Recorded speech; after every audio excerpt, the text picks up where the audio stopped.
Passe à l'autre présidentielle très attendue sur le continent africain, c'est celle du Cameroun du 12 octobre dernier, dont les résultats doivent être proclamés ce lundi 27 octobre.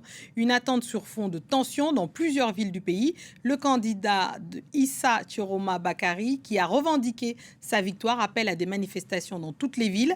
Un appel à manifester condamné par le gouvernement camerounais qui appelle les populations à la plus grande vigilance.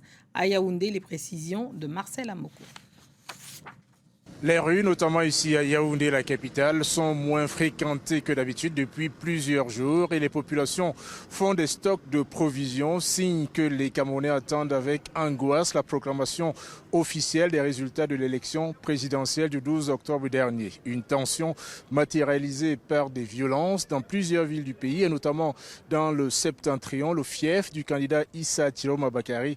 Ce dernier qui a revendiqué la victoire appelle les Camerounais dans un message audio diffusé sur les réseaux sociaux à manifester pacifiquement ce dimanche dans toutes les villes du pays et dans la diaspora. Un climat de tension qui a poussé le ministre camerounais de la Communication à faire appel à la presse à qui il a demandé de faire preuve de responsabilité dans le traitement de l'information.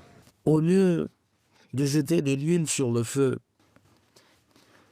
et d'attiser les flammes que certains veulent absolument allumer, pour provoquer l'embrasement général, votre rôle doit être celui de l'extincteur, celui de l'apaisement, celui de la promotion de la paix et de la démocratie dans notre pays. C'est ce lundi 27 octobre que le Conseil constitutionnel doit proclamer les résultats officiels de l'élection présidentielle du 12 octobre dernier qui a vu Paul Biya, 92 ans, dont bientôt 43 au pouvoir, affronter 11 candidats, dont 2 de ses anciens ministres, Bello Bouba Maïgari et Issa Chiroma Bakari.